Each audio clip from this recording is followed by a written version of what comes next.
नमस्ते।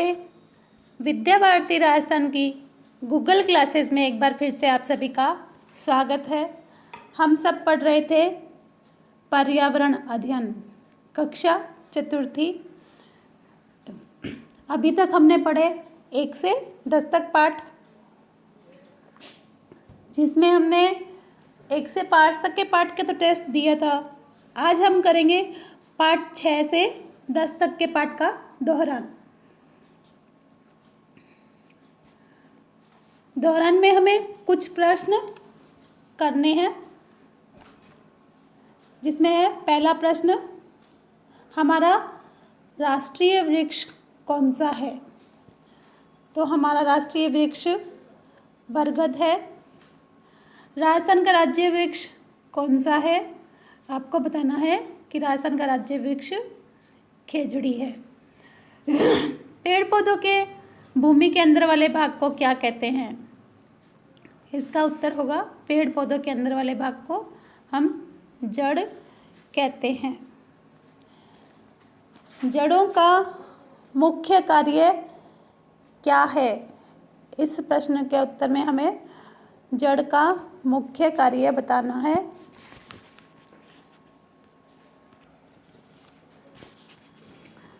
तो जड़ों का मुख्य कार्य, जड़ें हैं जो जमीन से पानी व लवण सोखकर पौधे के बाकी हिस्सों तक पहुंचाती है, जिससे पौधों को भोजन बनाने में सहायता मिलती है। कौन से जीव अंडे देते हैं? तो ये पाठ 7 कान खोले राज वहाँ से है कि हमें इस पाठ में पढ़ा था कि कौन से जीव अंडे देते हैं। तो इसका उत्तर होगा कि जिन जीवों के कान बाहर नहीं दिखाई देते हैं वे प्रायः सभी अंडे देते हैं। प्रश्न 6 है, कौन से जीव बच्चे देते हैं?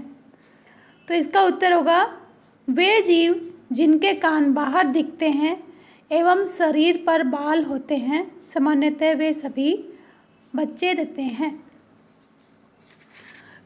अगला है जंगल की बातें, पाठ 8 वहाँ से लिया गया है कि अभयारण्य क्यों बनाए जाते हैं? तो अभयारण्य जानवरों को उनके प्राकृतिक परिवेश में संरक्षण देने हेतु बनाए जाते हैं। घरों में पाले जाने वाले जानवरों के नाम बताइए। तो इसके उत्तर में आपको बताना है कि घर में कौन कौन से जानवर पाल सकते हैं। गाय, भैंस, बकरी, भेड़, घोड़े, ऊंट, गधे इत्यादि जानवरों को हम घरों में पाल सकते हैं। हम जानवरों की क्या सहायता कर सकते हैं? तो इसके उत्तर में हमें बताना है कि हम जानवरों की सहायता कैसे कर सकते हैं।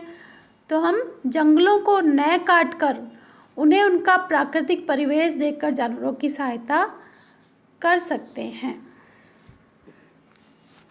अगला प्रश्न है, जानवर झुंड में क्यों रहते होंगे?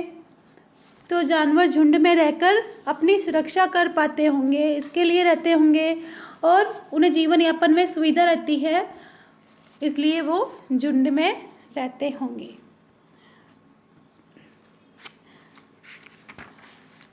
पानी कैसा होता है? ये आपने पाठ 9 पढ़ा होगा, पानी रे तेरी अजब कहानी, पानी रे अजब तेरी कहानी। इसमें हमने पढ़ा था पानी कैसा होता है। तो पानी रंगहीन, स्वादहीन व गंधहीन होता है। वाष्पीकरण किसे कहते हैं? इसमें आपको बताना है वाष्पीकरण। भाप, पानी का भाप बन के उड़ना वाष्पीकरण कहलाता है। पानी का गर्मी से वाष्प बनकर उड़ना वाष्पीकरण कहलाता है। संघनन किसे कहते हैं? तो पानी की वाष्प का वापस पानी में बदलना संघनन कहलाता है। क्या बर्फ़ पानी पर तैरती है? हाँ, बर्फ़ पानी पर तैरती है क्योंकि वह हल्की होती है। भूगर्भ का पानी कहाँ से आता है? तो भूगर्भ का पानी बारिश का पानी होता है, जो धीरे धीरे रिसकर ज़मीन में चला जाता है। इस तरह से भूगर्भ का पानी है वो बारिश का पानी है।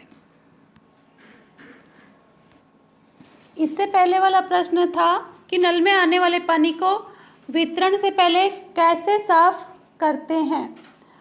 तो इसके लिए हमने देखा है कि नल में आने से पहले पानी को साफ़ किया जाता है। वितरण से पहले तो पानी को छानते हैं और उसमें क्लोरीन की डालकर साफ़ किया जाता है। उसके बाद में पानी को वितरण के लिए नल में सप्लाई किया जाता है। नदियाँ किस ओर बहती है। नदियाँ ऊंचाई से नीचे की ओर बहती है। ऊंचाई से निचले भागों की ओर बहती है। अंतिम प्रश्न है 18। जल स्रोतों को गंदा होने से आपको क्या क्या परेशानी हो सकती है। तो जल स्रोतों को गंदा होने से हमें बहुत सी बीमारियां जैसे हैजा, डेंगू, मलेरिया इत्यादि हो सकता है और हमें बहुत सी परेशानियां हो सकती है।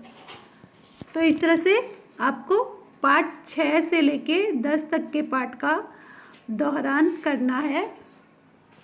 धन्यवाद।